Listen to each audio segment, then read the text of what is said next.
semuanya, pada video kali ini kita akan membahas peran penting Pancasila dalam perkembangan ilmu pengetahuan dan teknologi Indonesia, khususnya di bidang kesehatan. IPTEK penting bagi pembangunan, namun harus tetap selaras dengan nilai Pancasila. Dalam kesehatan masyarakat, ini berada teknologi digunakan untuk kebaikan manusia dan juga lingkungan, dikembangkan secara bermoral, dan juga tidak menimbulkan kesenjangan. Inovasi kesehatan juga harus menguatkan persatuan, mudah diakses oleh semua orang, dan juga melibatkan masyarakatnya agar manfaatnya itu adil dan merata. Dengan demikian, Pancasila menjadi dasar agar IPTEK benar-benar bisa meningkatkan derajat kesehatan bagi seluruh bangsa. Pancasila itu bukan cuma lambang negara, tapi jadi pedoman hidup kita, jadi arah langkah, dan jadi jiwa bangsa Indonesia.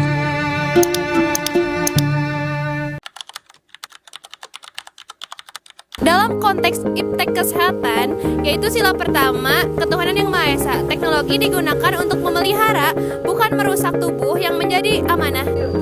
Sila kedua yaitu kemanusiaan yang adil dan beradab. Riset kesehatan harus meningkatkan kualitas hidup manusia. Sila ketiga, persatuan Indonesia. Akses layanan kesehatan dan teknologi harus merata di seluruh Indonesia. Sila keempat, kerakyatan dipimpin oleh hikmat kebijaksanaan dalam permusyawaratan perwakilan, yaitu kebijakan kesehatan harus disusun berdasarkan musyawarah ilmiah dan data riset.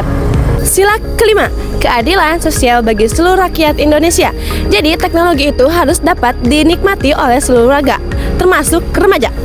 Saat ini banyak remaja yang mengkonsumsi makanan cepat saji yang rendah zat besi dan gizi penting lainnya. Di sisi lain, kebugaran fisik semakin menurun karena banyaknya waktu dihabiskan untuk bermain gadget, menonton.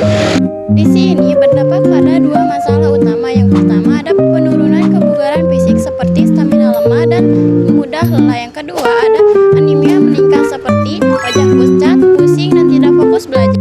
Jika tidak ditangani, ini menjadi ancaman jangka panjang kualitas sumber daya manusia Indonesia. Maka diperlukan solusi melalui IPTEK yang berlandaskan Pancasila.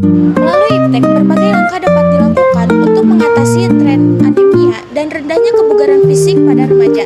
Solusi yang dapat diterapkan yang pertama yaitu riset gizi dan komposisi makanan cepat saji.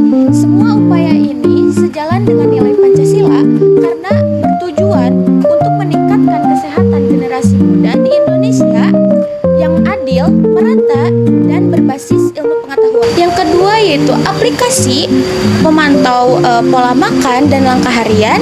Yang ketiga yaitu fortifikasi zat besi pada makanan sekolah.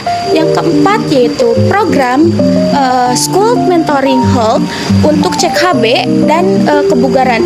Dan yang terakhir adalah kampanye digital mengenai olahraga dan pola makan hidup sehat.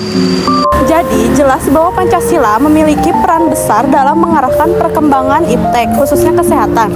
Dengan teknologi yang berbasis riset dan nilai kemanusiaan, kita dapat menekan meningkatnya anemia dan rendahnya kebugaran pada remaja.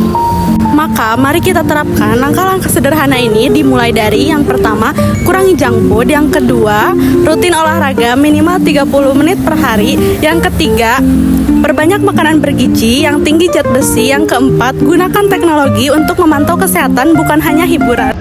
Kesan dan pesan, selama pembelajaran mata kuliah Pancasila 1 semester, kita mendapatkan pemahaman baru tentang kehidupan bangsa. Penyampaian materi dijelaskan secara jelas dan dikaitkan dengan realistis kehidupan sehari-hari. Saya lebih mudah memahami makna setiap sila. Saya merasa bahwa Pancasila bukan hanya sekedar teori, tetapi sikap pedoman dan bertindak. Peran dosen dalam membimbing sangat membantu proses pembelajaran menjadi lebih aktif dan menyenangkan. Harapan kita, pembelajaran ini terus dikembangkan agar mahasiswa semakin mampu menerapkan Pancasila dalam kehidupan nyata. Terima kasih.